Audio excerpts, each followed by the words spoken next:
apôtre Guidibi, par Jésus-Christ et non par les hommes. Au nom de Jésus. Bonjour, bien-aimés dans le Seigneur. Bonjour mes frères, bonjour mes sœurs, bonjour tout le monde, bonjour les chrétiens, bonjour les enfants de Dieu, bonjour tous ceux qui aiment Jésus-Christ, bonjour tous ceux qui confessent Jésus-Christ, bonjour tous ceux qui sont les brebis du Seigneur Jésus-Christ de Nazareth, bonjour tous ceux à qui Dieu le Père a donné, que Dieu le Père a donné au Seigneur Jésus-Christ de Nazareth, au nom de Jésus-Christ de Nazareth. Restez bénis, que vos bénédictions s'amplifient au nom tout-puissant du Seigneur Jésus-Christ de Nazareth, à la gloire de Dieu notre Père. Alors, bien-aimés, ce dont j'aimerais m'entretenir avec vous aujourd'hui, c'est justement le thème de ce qu'on appelle l'animosité. L'animosité. L'animosité est une chose très dangereuse que beaucoup de personnes ignorent. Alors, nous allons commenter une parole de Dieu, notre Père et notre Dieu, qui nous parle de l'animosité. Pourquoi? Parce que notre rôle ici en tant que serviteur, c'est déjà de parler aux serviteurs de Dieu, puisque nous sommes enseignants, des serviteurs de Dieu et non enseignants des fidèles. Et aussi, on peut nous appeler professeurs, quoi. Et aussi, bien aimé, ce que vous devez comprendre, c'est que vous devez comprendre justement qu'il est important de parler de ces petites choses-là qui détruisent le corps du Christ, qui détruit la vie des enfants de Dieu, et en l'occurrence l'animosité ou les animosités. Est-ce que vous voyez un peu ce que je veux dire? Si vous ne voyez pas, vous aurez l'occasion de voir ça au fur et à mesure que nous serons en train de parler de ces choses. Voilà. L'animosité. Dans animosité, on a déjà un peu le mot animaux. Animal, animaux, animal, animaux. Des animaux, un animal. Et on entend souvent beaucoup de personnes dire, celui-là c'est un animal, c'est un sauvage, c'est un barbare, il a un comportement animal, il est rempli d'animosité. Vous voyez? Mais le problème, c'est que nous ne savons pas exactement combien les animosités sont spirituellement préjudiciables, spirituellement graves, et combien les animosités détruisent la vie spirituelle et la vie physique des chrétiens. L'Éternel nous dit que les animosités ouvrent des portes au diable, à Satan dans notre vie, et ouvrent des portes à Satan dans la vie de nos enfants. Je répète, le réveil des animosités ouvre les portes à Satan dans nos vies et dans la vie de nos enfants, dit le Seigneur, l'Éternel. Le réveil des animosités ouvre les portes à Satan dans nos vies et dans la vie de nos enfants.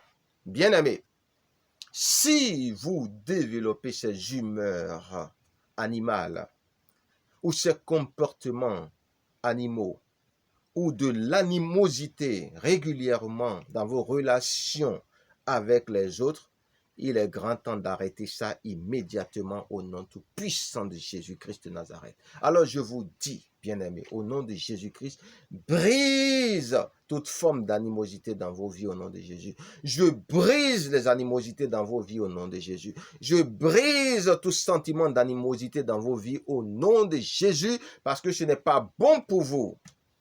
Et c'est l'une des grandes preuves d'amour que je peux avoir vis-à-vis de vous au nom de Jésus, en brisant les animosités dans vos vies parce que l'Éternel m'a donné autorité pour le faire au nom de Jésus. J'ai une autorité qui va au-delà de Satan, dit le Seigneur. Alors, bien-aimé, je le fais pas parce que je veux le faire, je le fais parce que je dois le faire et je le fais parce que je peux le faire, parce que Dieu m'a donné de pouvoir le faire et je lui rends grâce de cela au nom tout-puissant de Jésus-Christ de Nazareth.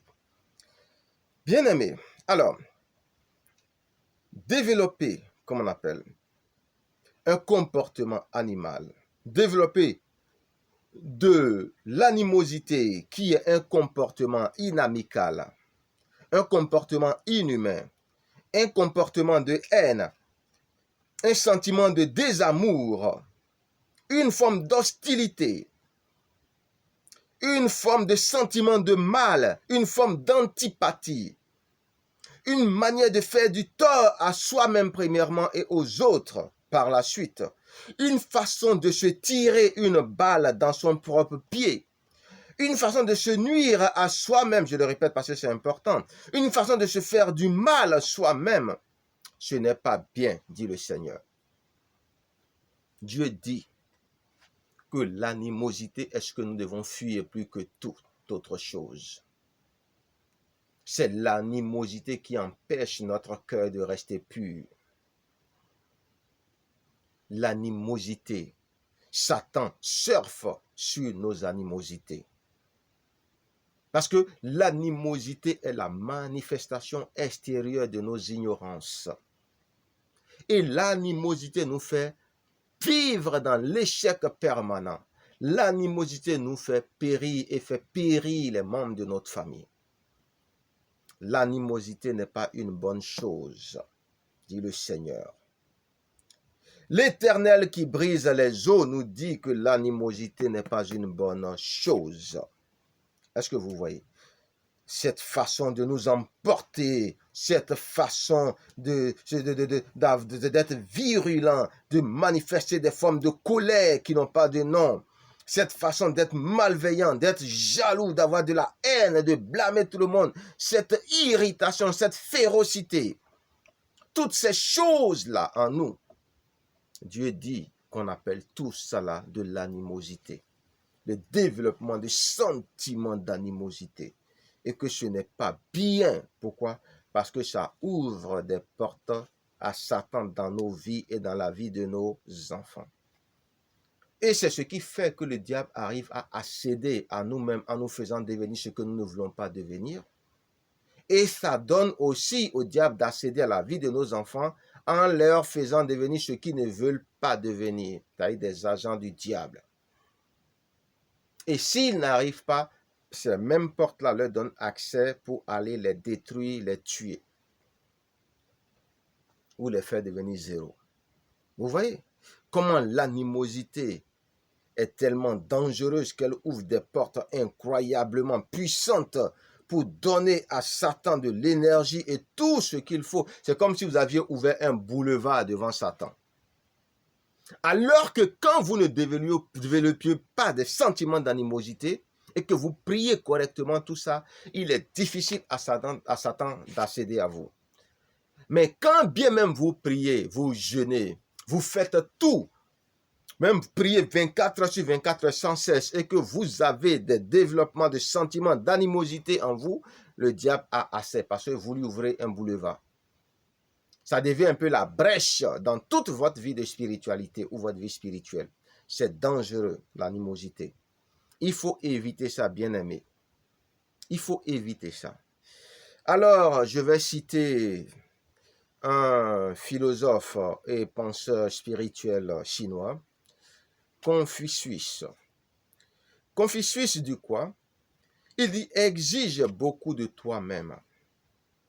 Exige beaucoup de toi-même et peu des autres.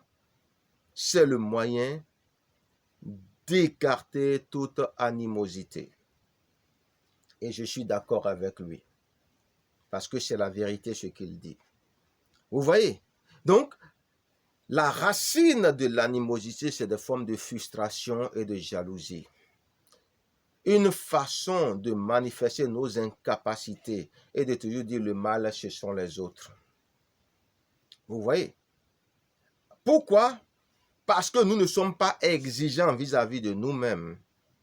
Il y a une forme de complaisance vis-à-vis de nous. Et cette complaisance vis-à-vis de nous veut que les autres aussi soient complaisants dans tous les domaines vis-à-vis d'eux-mêmes. Et quand le résultat n'est pas pareil, alors qu'est-ce qui se passe? La jalousie et beaucoup d'autres choses qu'on ne voit pas tout de suite développent des sentiments d'animosité en nous. C'est pourquoi il nous dit, exige beaucoup de toi-même et peu des autres. C'est le moyen d'écarter toute animosité. Et vous allez voir souvent que ceux qui sont des battants, ceux qui se lèvent, qui font des choses, ils ont une forme de peur en eux, parce qu'ils ont le sentiment que les gens les en veulent, que les gens les jalousent, que, c'est-à-dire, les gens ne sont pas vraiment contents d'eux. Pourquoi? Parce qu'ils ont le sentiment de voir des formes d'animosité un peu partout. Et même au niveau des grandes puissances, ça se passe. Des puissances qui étaient jadis par terre. Aujourd'hui, parce qu'ils ont compris cette parole et qu'ils sont devenus très exigeants dans tous les domaines de leur vie, ils sont devenus aujourd'hui quoi? Puissants. Mais cette puissance qu'ils sont devenus entraîne quoi? Des formes d'animosité de part et d'autre. Au lieu simplement, nous aussi, d'être exigeants vis-à-vis de nous-mêmes, afin de pouvoir limiter, cadrer ces formes d'animosité, nous sommes moins exigeants vis-à-vis de nous. Nous sommes, voilà, nous sommes un peu dans le laxisme, dans la forme de flexibilité. Et puis maintenant, quand nous voyons que ceux qui sont exigeants, rigoureux dans tout ce qui est, c'est pas facile, hein, l'exigence. Ça exige une grande capacité de discipline. Parce que ce sont des hommes comme nous. C'est pas du tout facile. Ça fait de vous un roseau qui se plie, que le vent plie dans tous les sens, que les intempéries malmènent, mais qui reste toujours debout et qui finit par prouver sa valeur parce qu'il sait qu'il ne va pas casser. Mais nous, on dit, ah, je vais casser, et on fait rien, on dort, on fait rien. Et maintenant, quand l'autre, qui est exigeant vis-à-vis de lui-même, réussit, les animosités arrivent. Quand on voit qu'on n'est pas comme l'autre, les animosités arrivent. Quand on nous demande de faire des efforts pour sortir de ce dans quoi nous sommes, les animosités arrivent. Et dans le corps du Christ, il y a beaucoup de ces formes d'animosité-là, comme si nous étions des animaux. Alors que nous sommes lumière et feu, et nous sommes censés apporter la lumière au monde et le feu de Dieu au monde. Mais qu'est-ce que nous faisons? Nous laissons notre titre de lumière, notre statut de lumière. Nous laissons notre identité qu'est le Saint-Esprit. Et nous devenons quoi? Impurs, souillés, en colportant des animosités, des critiques, tout ça là autour de nous. Et ça nous amène quelquefois à aller même jusqu'à consulter des marabouts. Pourquoi? Parce qu'on a tellement demandé à Dieu de descendre ces personnes et ces personnes sont encore debout. Donc on essaie d'aller voir sur le marabout pour voir si par hasard, lui, il n'aurait pas au moins la recette. Vous voyez?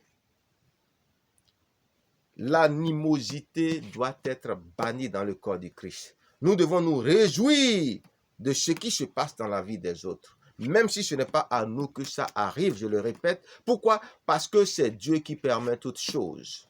Et c'est pourquoi je prends le temps de vous enseigner ces petites choses-là qui sont le vrai ou les vrais problèmes dans le corps de Christ, qui font que les chrétiens prient jour et nuit et qui n'ont pas le sentiment d'être exaucés. Pourquoi? Parce qu'il y a beaucoup de petits blocages dans leur vie qui sont dus à leurs propres erreurs et à leur propre manque de connaissance. Le manque de connaissance n'est bon pour personne. Un peuple insensé court à sa perte. Quand on ne connaît rien, c'est grave. Mon peuple périt parce qu'il lui manque de connaissance. Mon peuple vit dans l'échec permanent parce qu'il lui manque de connaissance. Est-ce que vous voyez? Et le diable surfe sur nos ignorances et nos peurs. Vous voyez? La peur, ce n'est pas aussi une bonne chose. C'est pourquoi Dieu dit quand on est audacieux, on peut tout faire.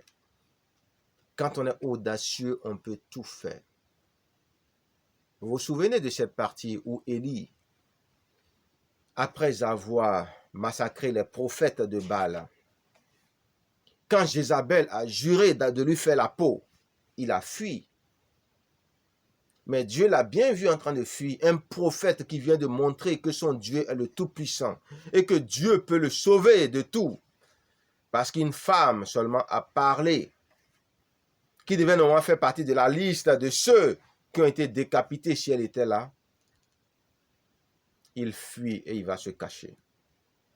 Dieu, dans sa grâce, dans sa miséricorde, est venu à son secours. Mais quand Dieu est venu, Dieu lui a dit quoi? Tu fais quoi là? Tu fais quoi là? Tu fais quoi là? Pour dire quoi? Pour dire qu'il ne devait pas être là.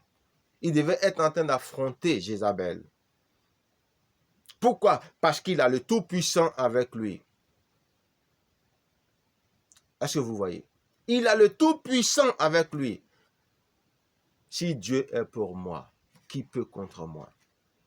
Mais Dieu était pour lui et lui a fui. Vous voyez? Ce sont des choses que nous commettons régulièrement. Nous commettons ce genre de comportement-là régulièrement à travers ces petites choses-là que nous faisons et qui deviennent des problèmes pour nous, qui minent notre vie spirituelle. Et le diable s'arrange toujours pour créer ces choses parce que c'est qu'on ne les connaît pas. Est-ce que vous voyez? Donc, si je parle de ces choses, alors que j'ai beaucoup d'autres choses de quoi je peux parler, c'est que même dans la vie des serviteurs, il y a ces choses-là qui les empêchent de prospérer. C'est pourquoi je parle de ça. Parce que si ce n'était pas important, Dieu n'allait pas parler de ça. C'est très important. Même compris pour toi, soit délivré, c'est bien, mais si ces choses-là sont persistantes en toi, ben, il aura toujours des problèmes. Est-ce que vous voyez un peu? Donc, voilà, il est important que vous connaissiez, compreniez ces choses-là, bien-aimés dans le Seigneur, que vous détruisiez ces choses-là.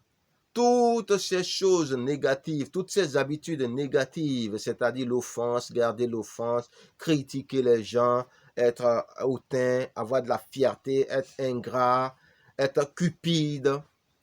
Ce sont des choses qu'on rencontre fréquemment dans nos vies, de telle façon qu'on peut dire qu'il n'y a rien de nouveau sous le soleil. Ces choses-là, nous devons lutter contre ça, comme si notre vie en dépendait. Parce qu'effectivement, notre vie en dépend, notre réussite spirituelle en dépend, la réussite de notre relation avec Dieu le Père en dépend, et de cela dépendent aussi toutes nos bénédictions et notre puissance même spirituelle. Vous allez voir que les grands serviteurs de Dieu, on est en train de les critiquer, on dit tout, c'est le diable qui les utilise, tout ça là, mais ils n'ont même pas votre temps. Parce qu'ils ont compris ces choses et ils savent que si jamais ils s'arrêtent et qu'ils commencent par se concentrer sur ça là, c'est là qu'ils auront des problèmes. Donc ils ne perdent même pas le temps à vous écouter, mais ils entendent tout. Je vous garantis qu'ils entendent tout et qu'ils sont au courant de tout. Mais ils n'ont pas le temps pour ça. Parce qu'ils savent qu'ils doivent vous aimer. Ils savent que la seule chose qu'ils doivent développer plus que tout, c'est l'amour. Parce que quand tu n'as pas l'amour, tu n'es rien. Et puisque tu n'as pas l'amour et toutes ces choses qui sont opposées à l'amour, qui sont des formes de désamour en réalité, elles nous font devenir rien, bien compris Dieu, bien qu'on aime Dieu, bien que nous sommes tous les jours concentrés sur les choses de Dieu. Vous voyez? Donc, il est mieux de développer des sentiments d'amour, de vous concentrer sur comment vous allez faire pour aimer correctement vos prochains, aimer ceux qui réussissent, même si vous ne réussissez pas, et demander à Dieu de vous faire grâce aussi, de vous montrer ce qui manque pour réussir, plutôt que de chercher à haïr vos prochains, à développer des sentiments d'animosité. Et cela se résume en une phrase: aimez votre prochain. Aimons Dieu, aimons nos prochains. Et en une phrase, aimons nos prochains. Ne fais pas à autrui ce que tu n'aimerais pas qu'on te fasse. Fais à autrui ce que tu aurais voulu qu'on te fasse. C'est comme ça que vous pouvez savoir si un sentiment qui naît en vous est un sentiment d'animosité ou pas. Et si vous n'auriez pas voulu qu'on vous le fasse, sachez que c'est de l'animosité que vous voulez développer et arrêtez tout de suite. Tout de suite, arrêtez ça. Dieu vous sera reconnaissant. Est-ce que vous voyez un peu? C'est l'amour que nous devons développer. Nous, en tant que serviteurs, quelquefois qu'on est en train de parler, nous avons un peu des tons qui sont des tons un peu fermes. Pourquoi? Parce qu'on veut vous permettre de comprendre des choses. Mais notre but, ce n'est pas de vous jeter des pierres. Parce que le Seigneur Jésus a été clair que celui qui n'a pas péché jette la première pierre. Nous sommes pécheurs. Puisque nous ne sommes pas qualifiés avant de venir dans le Seigneur, qui dit qu'il n'est pas venu pour les bien portants, mais il nous a pris, il nous a lavés, il nous a nettoyés, il nous a qualifiés, et il nous a enseigné que nous ne sommes pas nous aussi parfaits, que nous ne sommes pas aussi purs, mais il nous a acceptés, il nous a aimés comme ça et il nous a transformés. Pourquoi? Pour qu'on n'ait pas l'orgueil de se croire supérieur à nos frères, à nos sœurs. Pour qu'on n'ait pas l'orgueil de croire que nous sommes différents. Et dire la vérité, ce n'est pas de l'orgueil. Si c'est vraiment la vérité, ce que vous dites. Même si ça fait paraître incroyable. Mais quand ce n'est pas la vérité et que vous dites des choses qui reflètent un peu de la hauteur ou de la condescendance, mais qui ne sont pas de la vérité, là, on peut dire que vous êtes orgueilleux. Et Dieu nous dit que c'est un orgueilleux qui reconnaît son ami orgueilleux. Donc, ceux qui ont l'habitude de dire aux gens qui sont orgueilleux, qui sachent qui sont les premiers orgueilleux et qui fassent attention à ce mot. Est-ce que vous voyez bien aimé dans le Seigneur? Ce sont ces petites choses-là que j'aimerais partager avec vous jusqu'à ce que vous compreniez des choses qui vont sauter tous les blocages. Dieu a même dit quelque chose de très important. C'est-à-dire, j'avais dit, Seigneur, non, moi je vais faire des délivrances incroyables, je vais faire des délivrances. Il dit, oui, tu as fait tout ça, c'est pas grave. Mais sache une chose, mon fils, le plus important, c'est l'enseignement. Parce que quand tu délivres quelqu'un par l'enseignement, la personne est définitivement délivrée. Mais quand il dit, sors, diable, sors, Satan, sortez, et ils sortent, ils peuvent revenir. Mais si la personne, son intelligence est transformée, renouvelée, c'est terminé. Elle prend de bonnes habitudes une fois pour de bon et la possession ne vient plus jamais. C'est pourquoi je prends mon temps. C'est pourquoi Dieu a voulu que je commence par l'enseignement. Quand Dieu a fini de me qualifier et qu'il a estimé que j'étais prêt pour commencer mon ministère, j'avais voulu commencer par aller attaquer tout le monde. Puisque je voyais moi qui a été enseigné à la manière de Paul. Ah non, là, je voyais déjà combien j'étais important devant Dieu. Et je voyais comment j'allais déjà aller mettre les gens au pas. Dieu dit, stop. Je n'étais pas envoyé aller chercher des histoires. Je vous garantis que j'ai été fâché pendant au moins de bonnes années. Et difficile. Ça m'a même découragé, ça m'a cassé. Parce que le ton était tellement martial et ferme que je ne pouvais même pas faire autrement que ça. Clairement. Vous voyez? Pourquoi? Il m'a même posé une autre question. Il dit, tu veux être élevé? Tu veux que je t'élève ou tu veux t'élever par toi-même? Tu veux que je t'élève ou tu veux t'élever par toi-même? Qui allait accepter de s'élever par soi-même en sachant que ça n'allait rien donner? Mais je n'étais pas content, ça je vous l'assure. Parce que j'étais déjà monté sur mes grands chevaux pour aller commencer par chercher des histoires partout. Mais j'ai compris ce qu'il voulait me dire. Parce que dans une autre de nos rencontres, il m'a dit, écoute mon enfant, écoute, si tu veux faire des histoires, il faut être prêt comme David et rester guerrier jusqu'à la fin de tes jours parce que ça ne s'arrête jamais, ce genre de choses-là. Ça ne s'arrête jamais. Dès que tu commences, parce que quand tu donnes un coup, tu portes un coup à l'autre. Tu penses qu'il va dormir, te regarder faire. Même s'il est faible, il va chercher le moyen de te porter lui aussi le coup. Et tu vas encore reporter le coup. Il va te porter, mais ça va s'arrêter quand? Ceux qui ont déjà fait cette expérience, ils savent de quoi je suis en train de parler. À un moment même, on est fatigué. Si on n'avait pas anticipé le coup en sachant que ça là, quand tu rentres dedans, ce n'est pas de tout repos. Et tout le monde t'attaque de toutes parts, un peu comme Ishmaël. Ta main est contre tout le monde et la main de tout le monde est contre toi.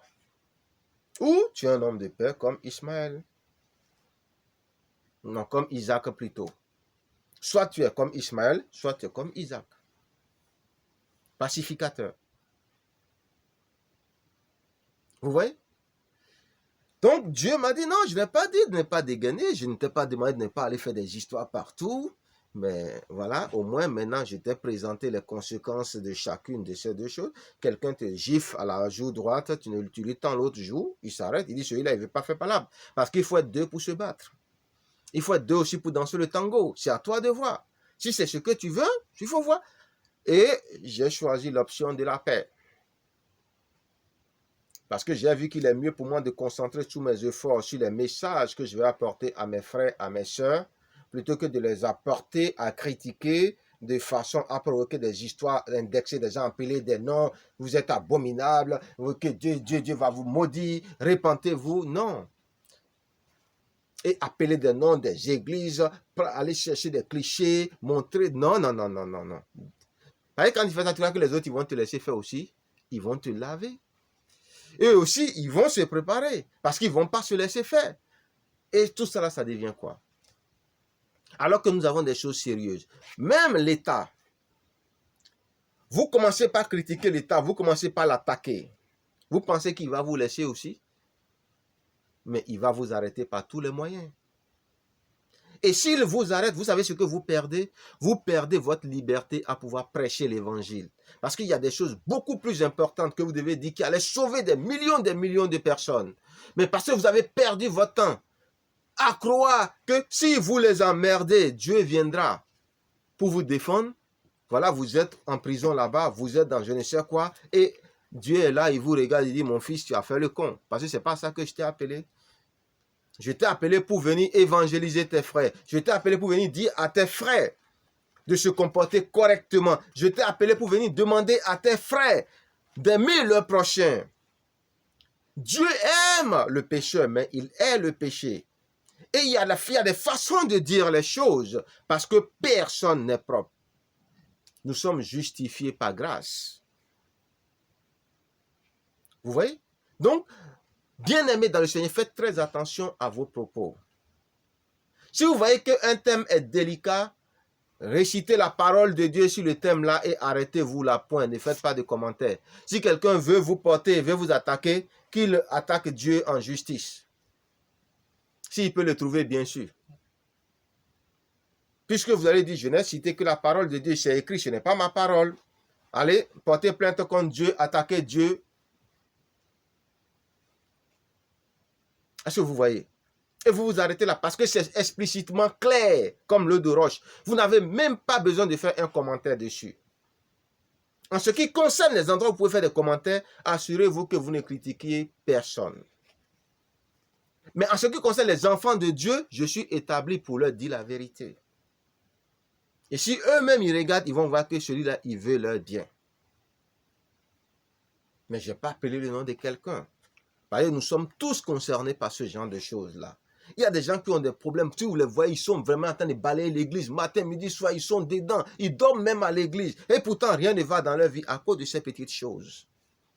Est-ce que c'est leur faute? Non, c'est l'ignorance. Notre rôle, c'est de leur montrer ce qui se passe. C'est ce que je fais simplement. Donc, si des gens ont le sentiment que je les ai blessés, je m'en excuse. Parce que ce n'était pas mon intention. Mais mon intention, c'est au nom de l'amour, de leur montrer ces petites choses-là qui font que rien ne va dans leur vie. Alors que justement, les choses devaient rouler naturellement, comme sur des roulettes. Que Dieu vous bénisse, bien-aimés dans le Seigneur. Je vous aime énormément au nom de Jésus parce que quelqu'un qui veut être berger dans la maison du Seigneur Jésus doit premièrement aimer le Seigneur Jésus et second et dernièrement aimer les brebis du Seigneur. Je suis appelé par le Seigneur Jésus comme berger, alors cela suppose que j'aime le Seigneur Jésus-Christ et j'aime aussi les brebis du Seigneur Jésus-Christ, n'en doutez jamais. Mais comme le monde nous a déformés, on a peut-être de sales habitudes que vous pouvez nous aider à corriger. Parce qu'on ne finit jamais d'apprendre.